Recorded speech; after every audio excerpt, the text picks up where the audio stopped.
கண்ணகி முருகேசன் அவர்களுடைய ஆணவ படுகொலை கடலூர் மாவட்டத்தில் நடந்துச்சு. ரொம்ப பிரபலமாக எல்லோரும் அறியப்பட்ட ஒரு ஆணவ படுகொலை. இந்த ஆணவ படுகொலை கீழ்மை நீதிமன்றத்துக்கு போகுது. அந்த கீழ்மை நீதிமன்றத்தில் அந்த வழக்கில் சம்பந்தப்பட்ட அனைவருக்குமே தண்டனை விதிக்கிறாங்க. குறிப்பாக அந்த இறந்து போன கண்ணகியினுடைய அண்ணன் மருதபாண்டி அவர் தான் முக்கிய குற்றவாளி என்று அவருக்கு தூக்கு தண்டனை விதிக்கிறாங்க. அதுக்கப்புறம் அதில் சம்பந்தப்பட்ட மீதம் 13 பேர், அந்த 13 பேருக்குமே ஆயுள் தண்டனை விதிக்கிறாங்க. அப்போ அதில் சம்மந்தப்பட்ட 2 காவல்துறை அதிகாரிகள், ஒருத்தர் எஸ்ஐ, இன்னொருத்தர் இன்ஸ்பெக்டர், அவங்க 2 பேருக்குமே இந்த வழக்கில் அதே ஆயுள் தண்டனை விதிக்கிறாங்க. இது உயர்நீதிமன்றத்திற்கு மேல்முறையீடாக செல்கிறது. அப்போ மேல்முறையீடாக செல்லும் பொழுது இந்த தீர்ப்பில் ஒரு சில மாற்றங்கள் செய்து மற்றத்தை உறுதிப்படுத்துகிறாங்க. அது என்ன மாற்றம்னா, தூக்கு தண்டனை ரத்து செய்து அந்த மருதபாண்டிக்கு ஆயுள் தண்டனை விதிக்கிறாங்க. அப்புறம் அந்த வழக்கில் சம்மந்தப்பட்ட 2 பேரும் மட்டும் விடுதலை செய்கிறாங்க. அப்புறம் அந்த 2 காவல்துறை அதிகாரிகள் இருக்காங்களா, அதில் இன்ஸ்பெக்டர் கொடுக்கப்பட்ட தண்டனை அப்படிங்கிறது அப்படியே இருக்குது. எஸ்ஐ கொடுக்கப்பட்ட தண்டனை மட்டும் குறைச்சி 2 வருஷமாக மாற்றுறாங்க. அது ஏன் 2 வருஷமாக குறைச்சாங்க அப்படிங்கிறதுக்கான விடையை இப்போ நம்ம பார்ப்போம். அது மட்டும் இல்லாமல் இது அதுக்கப்புறம் உச்சநீதிமன்றத்துக்கு மேல்முறையீடாக போகுது. அந்த வழக்கில் சம்பந்தப்பட்ட ஒரு 4-5 பேர் வந்து எங்களை விடுதலை செய்யுங்க அப்படின்னு ஒரு மேல்முறையீடு செய்கிறாங்க. அந்த மேல்முறையீட்டுக்கான தீர்ப்பு நேற்று வந்துச்சு. அந்த தீர்ப்பில் உச்சநீதிமன்றம் என்ன சொல்லியிருக்காங்க, உயர்நீதிமன்றம் என்ன தீர்ப்பு கொடுத்துருக்கிறதோ அதை அப்படியே உறுதி செஞ்சிருக்கு. அது மட்டும் இல்லாமல் அரசாங்கம் பாதிக்கப்பட்ட நபர்களுக்கு, அந்த கொலை செய்யப்பட்ட முருகேசனுடைய குடும்பத்திற்கு 5 லட்சம் ரூபாய் அரசாங்கம் நிதியுதவி செய்யணும் அப்படிங்கிறத சொல்லியிருக்காங்க. ஸோ இந்த வழக்கில் இன்னும் நிறைய பேச வேண்டிய விஷயங்கள் இருக்குது. இதில் உண்மை அறியும் குழுவில் சென்ற ஆதவன் திருச்சினி அவர்கள், அவங்க டீம் உண்மை அறியும் குழுவில் போயிட்டு நிறைய அதை பற்றி எழுதியிருக்காங்க. அப்போ உண்மையிலே அந்த கொலை எப்படி நடத்தப்பட்டது, ஆணவ படுகொலை, அந்த மருதபாண்டி அப்படிங்கிறவங்க எவ்வளோ பெரிய ஒரு கொடுமையான ஒரு நபர் அப்படிங்கிறத இந்த வீடியோவில் நம்ம பார்ப்போம். அது மட்டும் இல்லாமல் இதில் தீர்ப்பில் குறிப்பிட வேண்டிய சில முக்கியமான விஷயங்கள் இருக்குது. அதையும் இந்த வீடியோவில் விரிவாக பார்ப்போம்.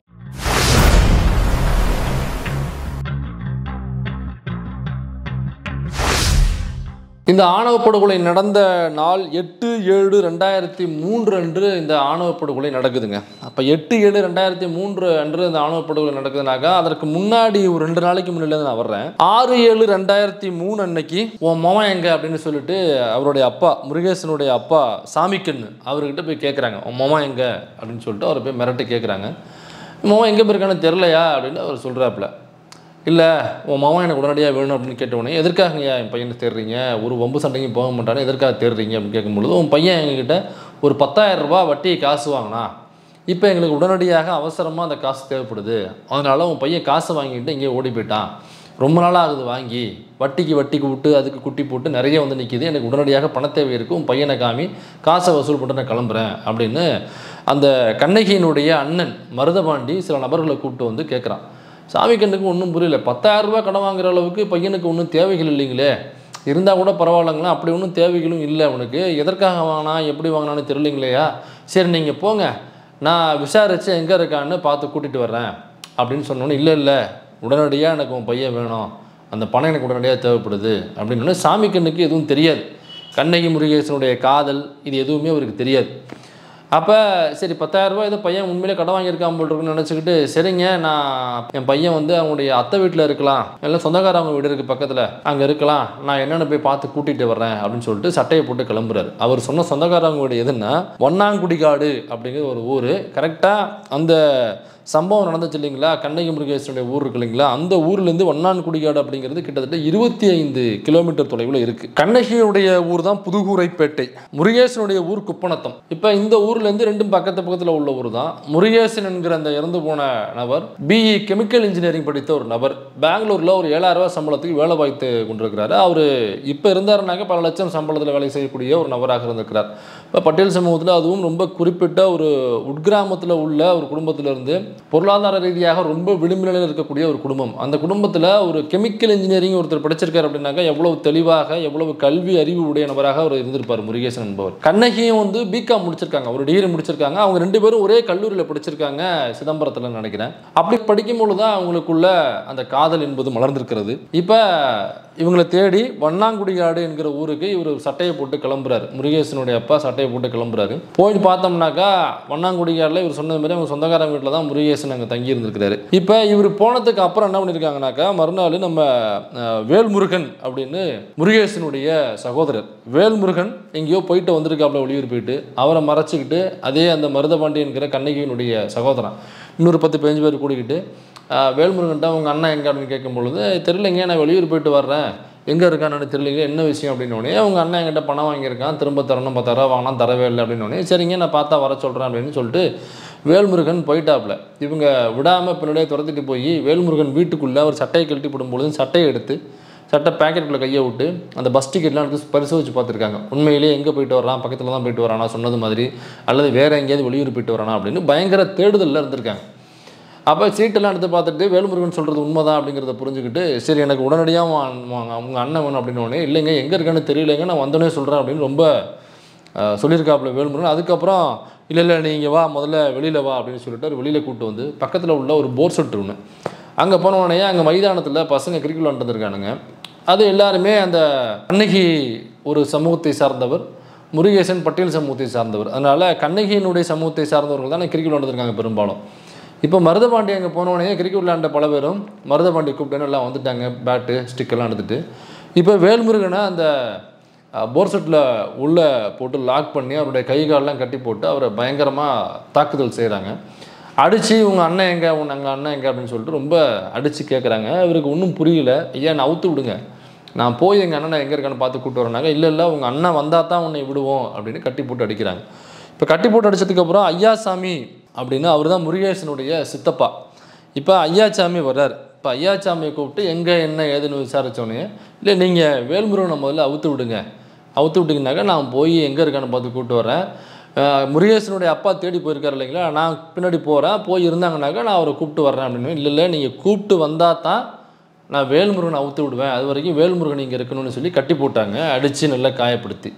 இப்போ ஐயாசாமி அவர்கள் திரும்ப கிளம்பி அதே வண்ணான்குடியார் என்கிற ஊருக்கு கிளம்பி போகிறாரு. கிளம்பி போனோடனே அங்கே ஏற்கனவே முருகேசனுடைய அப்பா போனார் இல்லையா, அவர் அங்கே தான் இருக்கார். அது மட்டும் இல்லாமல் தேடுகின்ற முருகேசன் அவர்களும் அந்த வீட்டில் தான் இருந்திருக்காரு. அப்போ சரி போனோடனே முருகேசனை பார்த்தாச்சு. திரும்ப முருகேசனை ஊருக்கு கொண்டு வந்து விட்டுட்டு வேல்முருகனை அவங்க பிடியிலேருந்து எடுத்துக்கலாம், ஏன்னா 10,000 பணம் தானே போய் சொன்னோம்னாக்க விட்டுற போகிறாங்க, அப்போ 10,000 பணத்தை எப்படின்னு திரட்டி கொடுத்து பிரச்சனை முடிச்சுக்கலாம் அப்படிங்கிற மனநிலையில் தான் ஐயாசாமி அவர்கள் அங்கே போயிருக்காரு. இப்போ இதற்கு பின்னாடி இவங்க உண்மையிலே இதற்கு தேடுறாங்க, உண்மையிலே முருகேசன் எதற்கு அங்கே போயிருக்காரு அப்படிங்கிறது இங்கே உள்ள யாருக்குமே தெரியாது. மருதபாண்டிக்கு தெரியும், முருகேசனுக்கு தெரியும், கண்ணகி தெரியும், அவ்வளோதான். அப்போ இவங்க போனோடனே சரி வாங்க கிளம்புங்கன்னு சொன்னோடனே அதுக்குள்ளே வேல்முருகன் அங்கே கட்டி போட்டிருந்தாங்க இல்லைங்களா, அவரை விடுவிச்சிட்டாங்க அப்படிங்கிற தகவல் இவங்களுக்கு கிடச்சிருச்சு. கிடச்சோடனே சரி எதுக்கு அவசரமாக போகணும், பண விஷயம் தானே, அப்போ இருக்காங்கங்கிற தகவல் தெரிஞ்சதானே வேல்முருகனை விட்டுருக்காங்க, அதனால் நம்ம பொறுமையாக போகலாம் அப்படின்னு அவங்க பொறுமையாக கிளம்பியிருக்காங்க. மறுநாள் காலையில் தான் அவங்க கிளம்பியிருக்காங்க ஊருக்கு.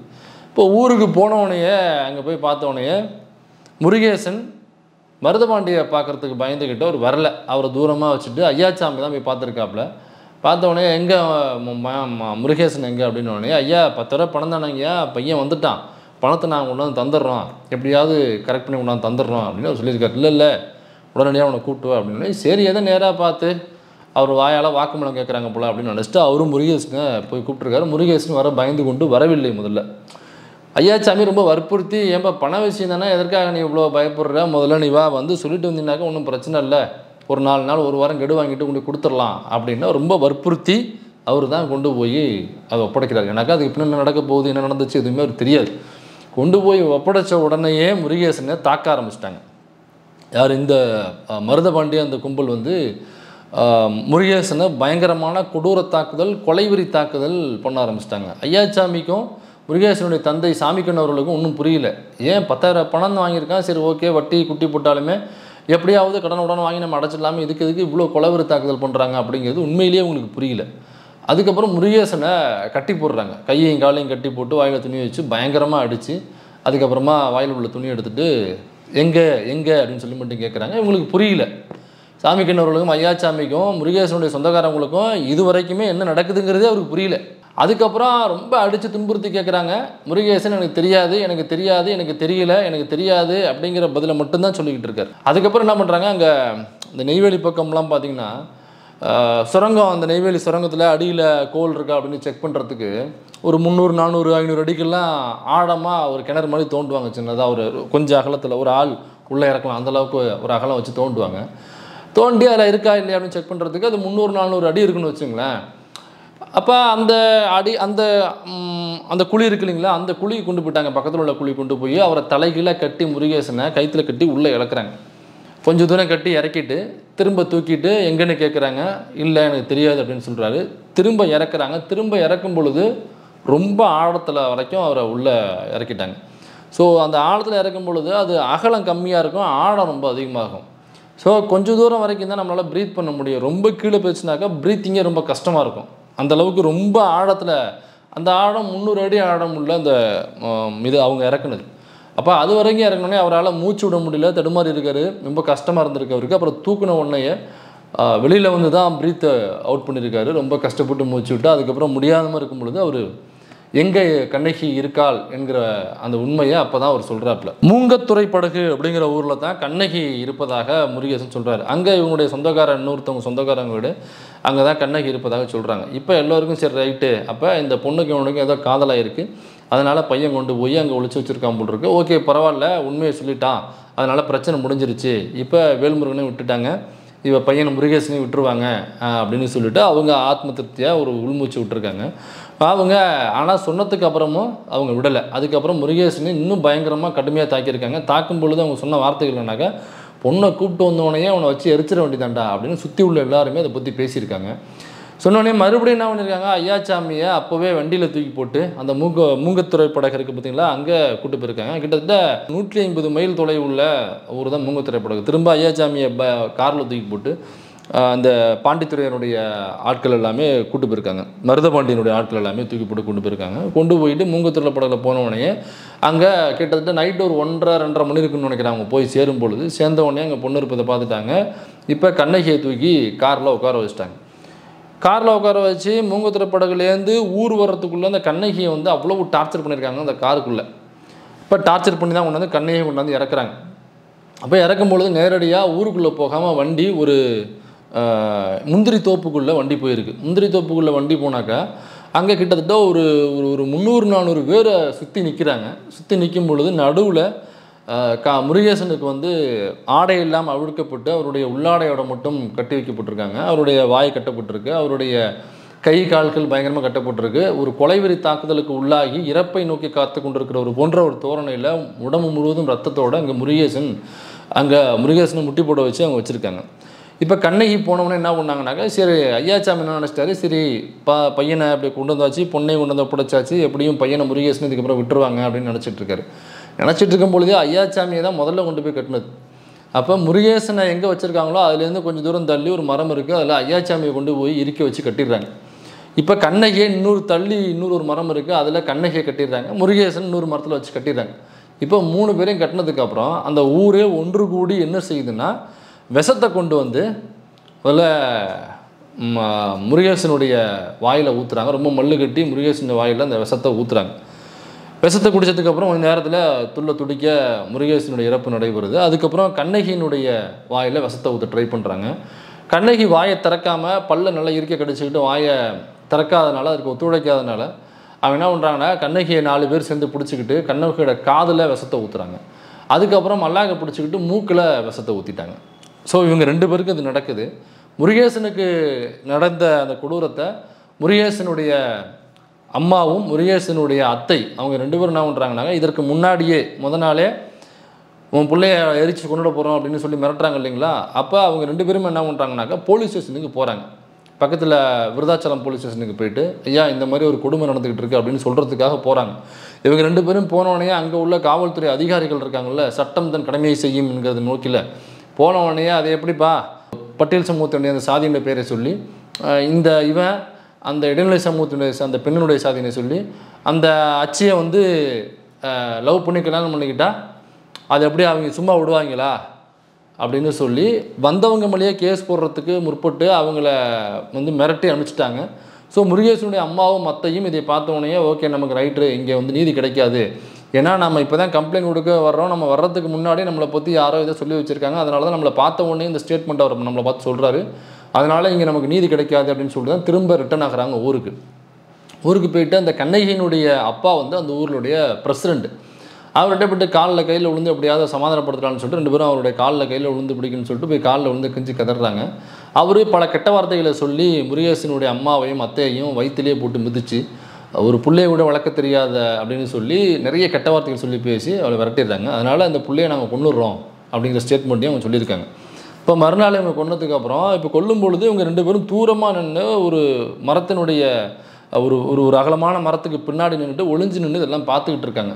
இவங்க விஷம் ஊற்றுறது, அடிக்கிறது, கொல்றது, துடிதுடிக்க அவர்களை இறப்பு, ஐயாச்சாமிக்கு விழுந்த அடி, இது எல்லாத்தையுமே தூரமாக நின்று மரத்துக்கு ஒளிவில் நின்று இவங்க 2 பேரும் பார்த்துக்கிட்டு கண்ணால் பார்த்த சாட்சிகளாக அவர்கள் இருக்கிறார்கள். இப்போ கொன்னதுக்கு அப்புறம் என்ன பண்ணுறாங்கனாக்கா, அங்கே 2 பேரையும் தூக்கிட்டு போகிறாங்க. தூக்கிட்டு போகும் பொழுது இது எல்லாத்தையுமே முருகேசனுடைய அம்மாவும் அத்தையும் பின்தொடர்ந்து பார்த்துக்கிட்டே வர்றாங்க. தூரத்துலேருந்து பின்னாடியே ஃபாலோஅப்லேயே இருக்காங்க. அப்போ கொண்டு போய் அவர்களுக்கு கண்ணகியை வந்து இடைநிலை சமூகத்துக்கு சார்ந்த அவங்களுடைய சுடுகாட்டில் கண்ணகியினுடைய பணத்தை வச்சு ஏற்கனவே எல்லாம் ரெடி பண்ணி வச்சுருக்காங்க. கட்டை, வரட்டி எல்லாமே ரெடி பண்ணி வச்சுருக்காங்க. அங்கே தூக்கி வச்சு எரிக்கிறாங்க. இப்போ முருகேசனை எரிப்பதற்கு அவங்க சுடுகாட்டில் எரிச்சாக்கா தீட்டு.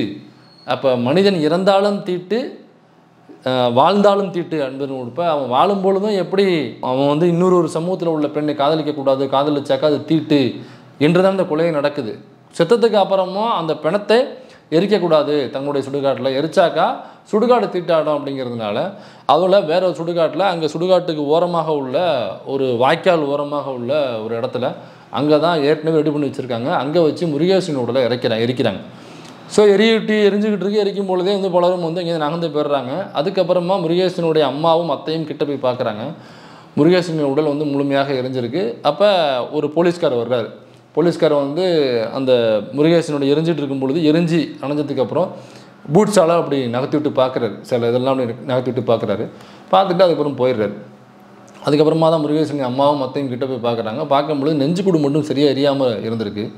இப்போ அவங்க சொன்ன ஸ்டேட்மெண்ட் என்னென்னா, பிள்ளைய வந்து வளர்க்குறதுக்கே நாங்கள் அவ்வளோ கஷ்டப்படுறோம், ஆனால் பாருங்கள் எங்களை இங்கே வாழ்கிறதுக்கும் எங்களுக்கு கொடுப்பணும் இல்லை, செத்ததுக்கு அப்புறம் ஒழுங்காக எரியறதுக்கும் கொடுப்பணும் இல்லை அப்படின்னு சொல்லிட்டு அங்கே பக்கத்தில் இருந்த செத்தையெல்லாம் எடுத்து போட்டு அந்த நெஞ்சுக்கூடு சரியாக எரியறது மாதிரி அதில் போட்டு அந்த நெஞ்சுக்கூட்டில் அவங்களுடைய அத்தை வந்து கையை வச்சு அழுதுருக்காங்க. அதில் அவங்களோட கையில் வந்து அந்த எரிஞ்ச அந்த சதையெல்லாம் அவங்க கையில் போட்டுருக்கு. அதை பதிவு பண்ணியிருக்காங்க அவங்களுடைய அத்தை. இப்போ இதுக்கப்புறம் என்ன நடக்குதுனாக்கா, ஊரில் ஒரு 500 பேரை கூப்பிட்டு வச்சு ஒரு பஞ்சாயத்து நடக்குது. அந்த பஞ்சாயத்தில் இறந்து போன முருகேசனுடைய அப்பா, அவங்க சித்தப்பா, இவங்கெல்லாம் கூப்பிட்டு ஒரு கையெழுத்து வாங்குறதுக்காக கூப்பிட்றாங்க. எதுக்குன்னாக்கா, நாங்கள் எல்லாம் அமைதியாக சாந்தமாக போய்க்கிறோம், எங்களுக்குள்ள எந்த பிரச்சனையும் இல்லை அப்படின்னு சொல்லி அவங்க ஒரு இதில் எழுதி கையெழுத்து கேட்குறாங்க. கையெழுத்து போட முடியாது அப்படின்னு சொல்லி விளக்குறாரு. இதுக்கப்புறம் தலைவர் திருமாவர்கள் கால் பண்ணி அவங்கள்ட்ட பேசுகிறாரு. பேசி சென்னைக்கு வர வைக்கிறாரு. சென்னைக்கு வர வழைச்சி அதுக்கப்புறமா ஒரு ப்ரெஸ் மீட்டு தர்றாரு. ப்ரெஸ் மீட்டு தந்ததுக்கப்புறம் பேப்பரில் இந்த கண்ணகி முருகேசனுடைய படுகொலை குறித்து செய்திகள் வெளிவருது. இப்போ தான் பத்திரிக்கை ஆரம்பிக்குது. அது வரைக்கும் அந்த செய்தி நடந்தது வெளி உலகத்துக்கு தெரியாமல் அந்த ஊருக்குள்ளே, அந்த கிராமத்துக்குள்ளேயே மட்டுமே தான் இருந்துச்சு. ஏன்னாக்கா அந்த ஊரில் கொலை செய்த மருதபாண்டி என்கிற நபர் இருக்கார் இல்லைங்களா, கண்ணகியினுடைய அண்ணன். அந்த கண்ணகி குடும்பம் என்ன சமூகத்தை சார்ந்தவர்களாக இருக்கிறார்களோ அந்த சமூகத்தை சார்ந்தவர்கள் தான் அந்த ஏரியாவுக்கு உட்பட்ட காவல் நிலையத்தில் இன்ஸ்பெக்டராகவும் எஸ்ஐயாகவும் இன்னும் பெரிய பெரிய பொறுப்புலையும் அதே சமூகத்தை சார்ந்தவர்களாக இருந்தாங்க. அதனால் இங்கே என்ன வழக்கு நடந்தாலுமே பாதிக்கப்பட்ட பட்டியல் சமூகத்தினர் அங்கே வழக்கு கொடுக்கும் பொழுது அங்கே வழக்கு எடுக்கிற இடத்துல இருக்கிற காவல்துறை சார்ந்தவர்கள் அதே சாதியை சார்ந்த சாதிய மனநிலையில் உள்ள அந்த நபர்களாக இருக்கும் பட்சத்தில் அந்த கம்ப்ளைண்ட் கொடுக்க போகிறவங்க மேலேயே கம்ப்ளைண்ட்டை போட்டு எஃப்ஐஆரை போட்டு உள்ள தள்ளுறது தான் அதிகமாக நடந்துகிட்டு இருந்திருக்கு. அதனால் நீதி கிடைக்காது எங்களுக்கு அப்படின்னு அந்த விளிம்பில் இருக்கிற மக்கள் வந்து உணர்ந்து அவங்க வெளியில் போகாமல் ஊரில் இருந்திருக்காங்க. இப்போ திருமாவர்கள் இங்கே கூப்பிட்டு அவர் ப்ரெஸ் மீட் வச்சதுக்கப்புறம் தான் இந்த விஷயம் பேப்பரில் வந்து பெரிய மேட்ராகுது. இப்போ பெரிய மேட்ரானோடனே இப்போ காவல்துறைக்கு நெருக்கடிகள் போகுது. இப்படி இவ்வளோ பெரிய விஷயம் நடந்திருக்கு ஊருக்குள்ளே, அது எப்படி காவல்துறை எதுவுமே நடவடிக்கை எடுக்காமல் இருக்கீங்களே அப்படிங்கிற ப்ரெஷர் போகும்பொழுது அவங்க என்ன பண்ணுறாங்கன்னா, 2 தரப்பையும் கூப்பிட்டு இந்த தரப்புலேருந்து ஒரு 4 பேர் மேலே எஃப்ஐஆர், அந்த தரப்புலேருந்து 4 பேர் மேலே எஃப்ஐஆர். காவல்துறை எப்போவுமே இதுதான் பண்ணும். ஒரு பிரச்சனை நடக்கும் பொழுது பிரச்சனைக்கு யார் காரணமோ அவன் மேலே வழக்கு போடுறதை விட்டுட்டு இப்போ என்ன பண்ணுவாங்கனாக்கா, 2 தரப்புக்கிட்ட சண்டைனாக்கா இந்த தரப்பில் ஒரு 4 பேர் கேஸ் போட்டுருவாங்க, அந்த தரப்பில் ஒரு 4 பேர் கேஸ் போட்டுருவாங்க. அப்புறம் 2 தரப்பு என்ன பண்ணுவாங்கனாக்கா, சரி எதுக்கு தேவையில்லாத வம்பு அப்படின்னு சொல்லிட்டு ஒரு அமைதி பேச்சுவார்த்தைன்னு ஒன்று போட்டு நாங்களும் வாபஸ் வாங்கிக்கிறோம் நீங்களும் வாபஸ் வாங்கின்னு சொல்லிட்டு அதை பாதிப்பு ஏற்படுத்தினா பார்த்தீங்களா, அதில் ஈஸியாக தப்பிச்சு போடுவான். அப்படியாப்பட்ட ஒரு ஃபார்முலா தான் அதை பயன்படுத்தியிருக்காங்க. அப்போ 2 பேர் மேலே எஃப்ஐஆர். அந்த எஃப்ஐஆர் எப்படி பதிவு செய்யப்பட்டிருக்குன்னா, அந்த கம்ப்ளைண்ட்டு அதாவது கண்ணகியை கொலை செய்தது கண்ணகியினுடைய சொந்தக்காரர்கள் அந்த 4 பேர், முருகேசனை கொலை செய்தது முருகேசனுடைய சொந்தக்காரர்கள் அவங்கள்ட்ட ஒரு 4 பேர், எங்கள் முருகேசனை நாங்கள் தான் கொலை பண்ணோன்னு இவங்க 4 பேர் எழுதி கொடுக்கணும், எங்கள் கண்ணகியை நாங்கள் தான் கொலை பண்ணணும் இங்கேருந்து ஒரு 4 பேர் எழுதி கொடுக்கணும். இப்படி ஒரு கம்ப்ளைண்ட்டை 2 பக்கமே வாங்கி 2 பேர் மேலேயும் கேஸ் போட்டிருக்காங்க. இப்போ இது நக்கீரனில் எடுத்து எழுத ஆரம்பிக்கிறாங்க, பேச ஆரம்பிக்கிறாங்க. இதுக்கப்புறம் தான் நம்முடைய வழக்கறிஞர் ரத்னம் அவர்கள் இப்போ தான் இன்ட்ரோ கொடுக்குறாரு. இது நக்கீரனில் படிச்சுட்டு இவ்வளோ ஒரு அநியாயம் நடந்திருக்கு, தட்டி கேட்கறதுக்கு யாருமே இல்லையா அப்படின்னு சொல்லிட்டு தான் வழக்கறிஞர் ரத்னம் அவர்கள் பிஜிஎம்ஐ போட்டு என்ட்ராகிறாரு. உள்ள கிராமத்துக்குள்ளே போய் விசாரிக்கிறார், என்ன ஏது நடந்துச்சுன்னு சொல்லிட்டு பாதிக்கப்பட்ட குடும்பத்தில் விசாரிக்கிறாரு. விசாரணை நடந்திருப்போம் என்னென்னு தெரியுது. தெரிய வந்ததுக்கு அப்புறம் தான் சரி கோர்ட்டுக்கு போனீங்களா இல்லையான்னு சொல்லி இந்த மாதிரி 4 பேர் மேலே கேஸ் போட்டாங்க. சரி கேஸ் போட்டாங்களா, அது என்ன ஆச்சு அப்படின்னு விசாரிக்கும் பொழுது கடலூர் நீதிமன்றத்தில் வந்துச்சுங்க. கடலூர் நீதிமன்றம் என்ன சொன்னாங்க, கடலூர் நீதிமன்றத்துலங்க அந்த பிரசிடென்ட் இருக்கார் இல்லைங்களா, அதாவது கண்ணகியினுடைய அப்பா இருக்கார்ல, இந்த முழு பிரச்சனையும் காரணமான அவர் இருக்கார்ல, அவர் வந்து பிரசிடென்ட் என்பதனால் 30 நாளைக்கு மேலே அவர் ஜெயிலுக்குள்ளே இருந்தாருன்னா அவருடைய பதவி பறிபோகும் என்பதனால் அந்த நீதிபதி 23 நாள் மட்டும்தான் உள்ளே வச்சிருந்தாரு. அதுக்கப்புறம் பெயில் கொடுத்து வெளில அனுப்பிச்சிட்டாருங்க. இது எல்லா தவறையும் செய்தவங்க, தவறே செய்யாமல் பாதிக்கப்பட்டவங்க மேலேயும் எஃப்ஐஆர் இருக்குல்ல. உங்களுக்கு என்னங்க சொன்னாங்க நீதிபதினாக்கா, நாங்கள் 36 நாள் கழிச்சு தாங்க எங்களுக்கு பெயில் கொடுத்தாங்க. அப்போ தவறே செய்யாதவர்களுக்கு 36 நாள் கழிச்சு தான் பெயில், எல்லா தவறையும் செய்த அவர்களுக்கு 23 நாள்லேயே பெயில். அப்படின்னா இப்போ இந்த நீதிமன்றத்துலேயும் இந்த ஏதோ ஒரு ப்ளே ஆகுது, அப்போ இங்கே போனால் நமக்கு நீதி கிடைக்காது என்று வழக்கறிஞர் அவர்கள் என்ன பண்ணுறாருனாக்கா நேரடியாக உயர்நீதிமன்றத்துக்கு கேஸை கொண்டு போகிறாரு. உயர்நீதிமன்றத்துக்கு கொண்டு போகும் பொழுது 22/4/2004 அன்றைக்கி தான் உயர்நீதிமன்றத்தை கொண்டு போகிறார். உயர்நீதிமன்றம் கொண்டு போய் இதெல்லாம் நடந்ததெல்லாம் வாதாடி கேஸை இங்கே விசாரணைக்கு எடுக்கக்கூடாது, விசாரணையை எங்களுக்கு சிபிஐக்கு மாற்றுங்க என்று சொல்லி சிபிஐக்கு மாற்ற வைக்கிறார். அதிகபட்சமாக இதுதான் செய்ய முடியும். விசாரணை செஞ்சு விசாரணையின் முடிவில் தான் நீதிமன்றத்தில் போய் தண்டனை கேட்க முடியும்.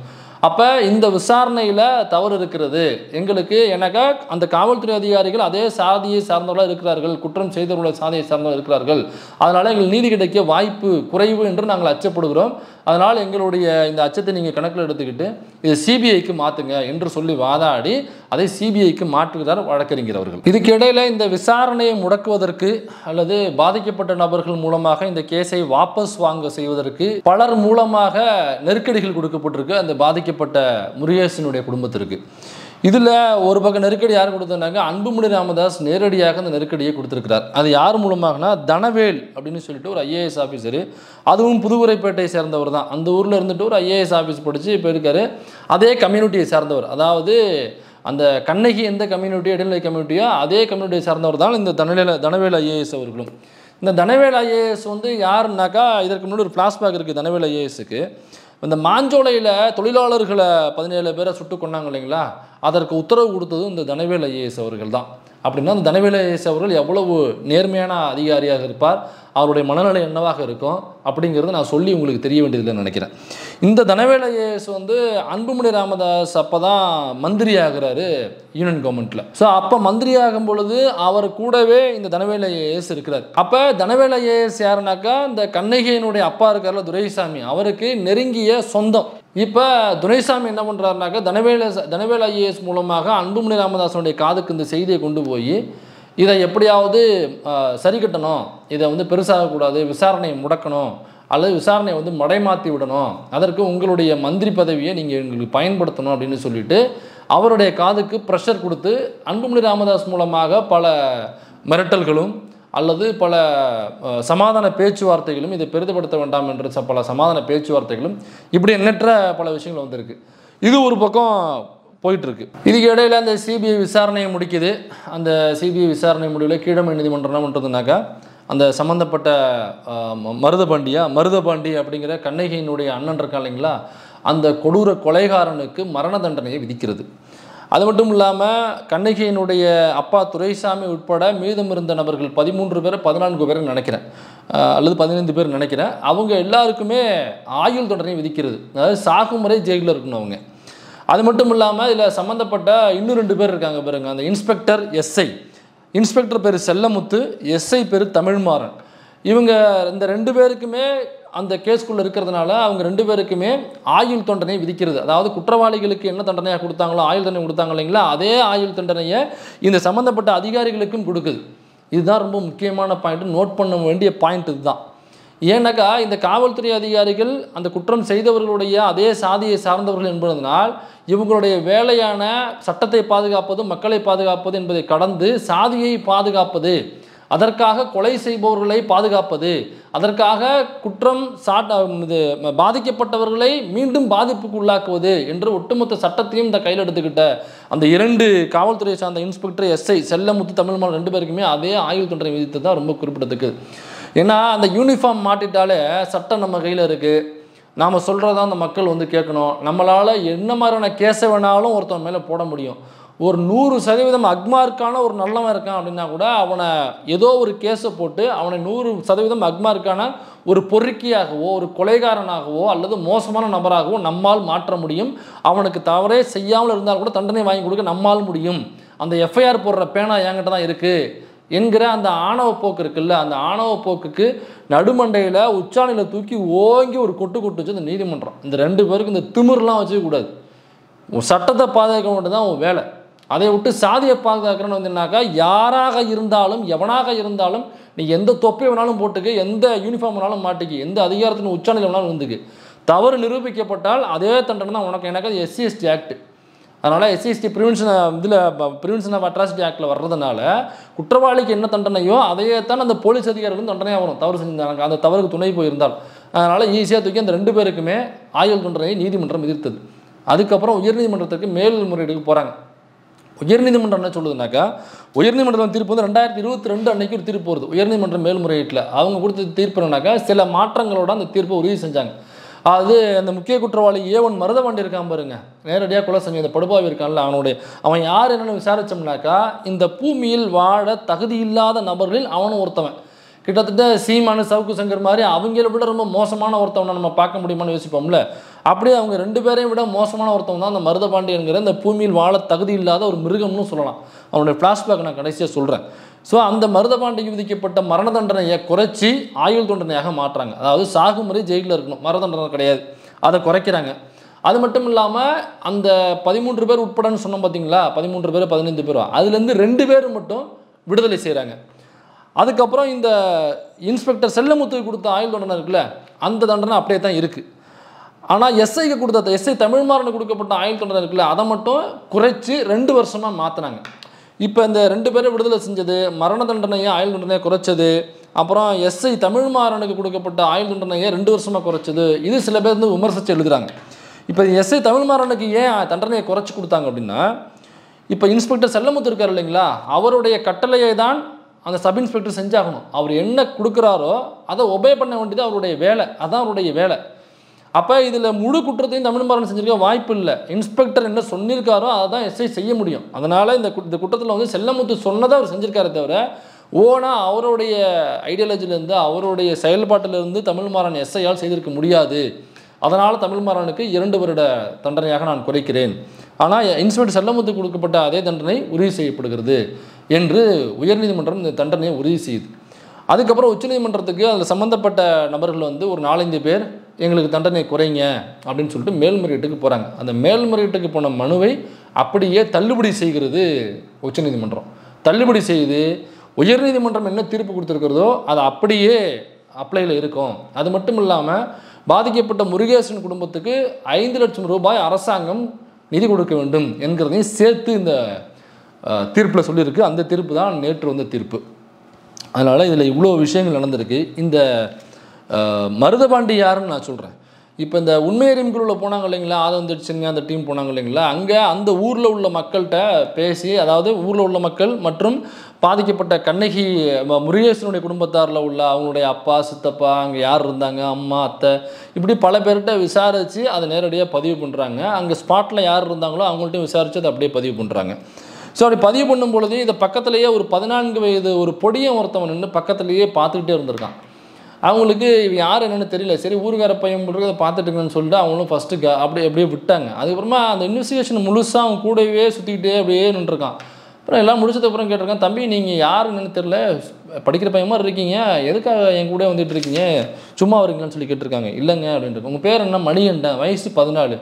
சரி என்ன எதுக்காக என் கூட சுற்றிட்டு இருக்கீங்க, நீங்கள் சொல்கிறீங்களா இந்த மருதபாண்டின்னு ஒருத்தவங்க சொல்கிறீங்கள, அந்த ஊர் தான் நானும், ஆனால் நான் ஒரு பட்டியல் சமூகம், எங்கள் அப்பா பேர் அஞ்சா புலி, எங்கள் அப்பா பேர், எங்கள் அம்மா பேர் லட்சுமி, இவன் வந்து ரொம்ப மோசமான மருதபாண்டி, இந்த மருதபாண்டி எங்கள் அம்மா லட்சுமியை வச்சுருக்கான் அப்படிங்கிற ஸ்டேட்மெண்ட்டை லிட்டரலாக அந்த பையன் 14 வயது மணிகண்டன்ங்கிற நபர் அந்த ஆதந்திருச்சினியா கிட்ட சொன்ன ஸ்டேட்மெண்ட்டை அதை அப்படியே பதிவு பண்ணியிருக்காரு. இவன் எங்கள் அம்மாவை வச்சுருக்கான், எங்கள் அப்பாவால் இதை ஒன்றும் மறுத்து பேச முடியல, எங்கள் அப்பாவில் வந்து எதிர்த்து சண்டை போடுறதுக்கு எங்கள் அப்பாவுக்கு துணிவு இல்லை, ஏன்னா நாங்கள் மைனாரிட்டி, இங்கே சாதியாக நாங்கள் ரொம்ப ரொம்ப ரொம்ப கம்மி, அவங்க வந்து ரொம்ப மெஜாரிட்டி, அவங்கள எதிர்த்துக்கிட்டு எங்களால் எதுவுமே பண்ண முடியாது, இவன் டெய்லி எங்கள் வீட்டில் தான் இருப்பான், வேறு எங்கேயுமே போக மாட்டான், அவருடைய மனைவி வெண்ணிலாவை அவன் அடித்து விரட்டிட்டு இவன் வந்து எங்கள் வீட்டில் தான் குடியாக கிடக்கிறான், எங்களுக்கு விருப்பம் இல்லை, ஆனால் எதிர்த்து என்ன செய்யறதுன்னு தெரியல, அவன் ஒரு கொடூரமானவன், அதனால் எங்கள் அப்பா வந்து இறந்து போயிட்டார் கொஞ்சம் வருஷத்துக்கு முன்னாடி, எங்கள் அப்பா இறந்து போனது வந்து உடம்பு சரியில்லாமல் இறந்து போனாங்கன்னு சொல்கிறாங்க. ஆனால் இறந்து போனப்போ நிறைய பேர் சொல்லி அழுது என்னன்னாக்கா, விஷம் வச்சு கொண்டுட்டேடா பாவின்னு இவனை தான் கை காமிச்சு சொல்லி அழுதாங்க. இப்போ இங்கே இருந்தாக்கா என்னையும் கொண்டுடுவான் அப்படிங்கிறதுக்காக எங்கள் பாட்டி வந்து அவங்க வீட்டில் வச்சு என்னை வளர்த்துட்டு இருக்காங்க அப்படிங்கிற ஸ்டேட்மெண்ட்டை அந்த ஆதம் திருச்சிங்காரோட இந்த மணிகண்டன்கிற 14 வயது பையன் சொல்லியிருக்கான். ஸோ இப்போ உங்களுக்கு விஷுவல் என்னென்னு வந்திருக்கும். இந்த மருதவாண்டிங்கிறவன் நான் ஏன் முன்னாடி இந்த பூமியிலே வாழ தகுதி இல்லாத ஒரு நபருங்கிறத சொன்னங்கிறது உங்களுக்கு புரிஞ்சிருக்குன்னு நினைக்கிறேன். ஸோ இந்த மாதிரியான ஆணவ படுகொலைகள் தமிழ்நாட்டில் இந்த கண்ணகி முருகேசன் ஆணவ படுகொலை மட்டுமல்ல, இதற்கு முன்னாடி இளவரசன் ஆணவ படுகொலை, அப்புறம் கோகுல்ராஜ் ஆணவ படுகொலை நடந்துச்சு, அப்புறம் சங்கர் ஆணவ படுகொலை. இந்த ஆணவ படுகொலை தான் தமிழ்நாட்டில் ரொம்ப பெரிதாக பேசப்பட்ட ஆணவ படுகொலைகள். ஏன்னாக்கா பப்ளிக்காக ரொம்ப மூர்க்கமாக செய்யப்பட்ட படுகொலைகள் இந்த படுகொலைகள். குறிப்பாக கண்ணகி முருகேசன் ஆணவ படுகொலைகளுக்கு அப்புறம் தான் ஆணவ படுகொலைகள் தமிழ்நாட்டில் பெரிதாக அறியப்பட்டது, பெரிதாக அங்கங்கே திரும்ப நடக்க ஆரம்பித்தது. இந்த கண்ணகி முருகேசன் ஆணவ படுகொலைக்கு அப்புறம் தான் அது ஆரம்பித்தது. அதனால தான் கண்ணகி முருகேசன் ஆணவ படுகொலையை ரொம்ப கவனித்து எல்லாம் பார்த்துட்டு இருப்பாங்க, பேசிகிட்டு இருப்பாங்க. ஸோ இப்படியாப்பட்ட இந்த ஆணவ படுகொலை எல்லாமே கண்ணகி முருகேசன் ஆணவ படுகொலையாக இருக்கட்டும், கோகுல்ராஜ் ஆணவ படுகொலையாக இருக்கட்டும், அல்லது இளவரசனுடைய ஆணவ படுகொலையாக இருக்கட்டும், சங்கர் ஆணவ படுகொலையாக இருக்கட்டும், இந்த ஆணவ படுகொலை எல்லாமே அதிமுகவினுடைய ஆட்சி காலத்தில் நடத்தப்பட்டது. இது ரொம்ப முக்கியமாங்க. ஜாதிங்கிறது மனநிலைன்னு நீங்கள் தான் சொல்கிறீங்க, இது எதுக்கு அதிமுகவில் நடத்தப்பட்டதுன்னு எதுக்கு நீங்கள் சொல்கிறீங்க அப்படின்னு நீங்கள் கேட்கலாம். சொல்லணும், சொல்லியே ஆகணும். ஏன்னா அதிமுக பீரியடில் இங்கே நடந்த எந்த கொடுமையுமே யாரும் அதிகமாக பேச மாட்டாங்க. சீமான்னு ஒரு பரதேசி இருப்பான் பாருங்க, ஒரு பொறுக்கி திணி நாய் இருப்பான் பாருங்க, அவன் இந்த 13 பேர் சுட்டு கொல்லப்பட்டதை என்னைக்காவது அதிகமாக பேசி மேடை போட்டு, தூத்துக்குடியில் மேடை போட்டு அதுக்கு எதிராக அவன் என்னைக்காவது பேசியிருக்கானா? ஏன் பேசலை? விவசாய சட்டம்னு உள்ளே கொண்டு வந்தாங்கல்ல, அதற்கு காரணம் யார்? எடப்பாடி தலைமையிலான இங்கேருந்து போன எம்பிக்கள் தானே.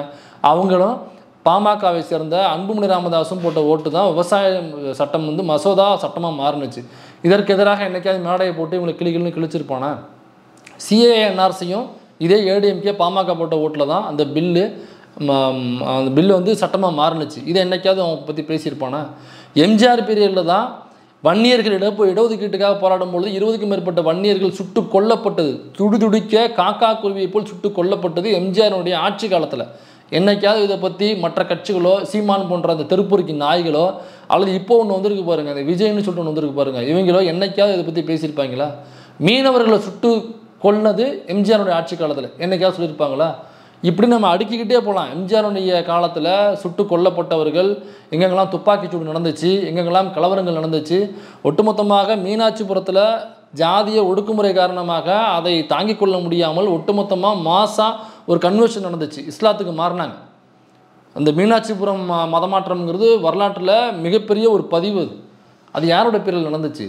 எம்ஜிஆருடைய பேரில் நடந்துச்சு. அதை விட்டு சட்டமன்றத்தில் அந்த எம்ஜிஆர் என்ன தெரியுமா சொன்னாப்புல, ஜாதிய குடும்பங்கள்லாம் ஒன்றும் இல்லை ப்ரோ, நீங்கள் வேறு இப்போ எங்கே ப்ரோ ஜாதிலாம், இப்போல்லாம் யார் ப்ரோ ஜாதி பார்க்குறா? அது ஏதோ வெளிநாட்டிலேருந்து வர்ற அந்த மதமாற்ற சக்திகள் இருக்காங்கல்ல, அவங்க பணத்தை கொடுத்து ரொட்டி துண்டுக்காக கஞ்சிக்காக மதம் மாறுகிறார்கள் ப்ரோ அப்படின்னு அப்படியே அர்ஜுன் சம்பத் வாய்ஸாக அன்றைக்கி சட்டமன்றத்தில் ஒழித்தவர் தான் எம்ஜிஆர் அவர்கள். இதை அப்படியே அண்ணன் திருமா அவர்கள் அந்த மீனாட்சிபுரம் மாஸ் கன்வர்ஷன் நடந்துச்சு இல்லைங்களா, அதையொட்டி தான் அவர் பிஹெச்டி பண்ணது. அந்த பிஹெச்டிக்கான அந்த சப்மிஷன் ரிப்போர்ட் இருக்குல்ல, அது புத்தகமாகவே இருக்குது. அந்த புத்தகத்தில் இது அப்படியே ஒரு பதிவு பண்ணியிருக்காரு. அது இன்னும் படிக்க போனோம்னாக்கா இன்னும் நமக்கு நிறைய தகவல்கள் கிடைக்கும். இப்படி அதிமுக பிரிவில் நடந்த எதையாவது சுட்டி காமிச்சு யாராவது பேசியிருக்காங்களா? ஜெயலலிதா பிரிவில் நடந்த இந்த மாதிரி ஆணவ படுகொலை குறித்து யாராவது எதையாவது பேசியிருப்பாங்களா? ஏன் யாரும் பேசுறதில்ல? ஆகுனாக்கா எம்ஜிஆர் கலைஞருக்கு இத்தனை மனைவி, கலைஞருக்கு இத்தனை துணைவின்னு பேசுகிறாங்களே, எம்ஜிஆருடைய பர்சனல் லைஃப் எடுத்து வச்சு பேசுவோமா? போரூர் ரோட்டில் கவர்மெண்ட் இடம் இருக்கும்ல, இந்த கவர்மெண்ட் இடத்த வந்து ஒரு நபருக்கு எழுதி கொடுத்தாப்புல யார்? எம்ஜிஆர் பர்சனலாக போக்குவரத்தாக இருக்காருனாக்கா நீ சம்பாரிச்சதுன்னு எழுதி கொடுக்காம உன்னை கேட்க போகிறான். கவர்மெண்ட் இடத்த நீ போட்டு எழுதி கொடுக்குற கொப்பை விட்டு சொத்து அது கேட்கணுமா இல்லையா? எவனாவது கேட்டிருக்கானா? இன்னை வரைக்கும் எவனாவது கேட்டிருக்கானா? ஏன் கேட்க மாட்டேங்கிறானுங்க? அப்போ இதற்கு பின்னாடி உள்ள அரசியலை நாம் புரிந்து கொள்ள வேண்டும் என்பதற்காக தான் இந்த வீடியோ.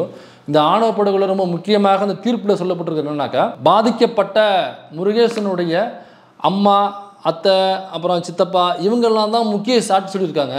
இதை எப்படி முக்கிய சாட்சியாக கருத முடியும்? இப்போ பாதிக்கப்பட்டவங்கள்னு சொல்லப்படுகிற அவங்களுடைய சொந்தக்காரவங்க அவங்களுக்கு சாதகமாக தானே பேசுவாங்க.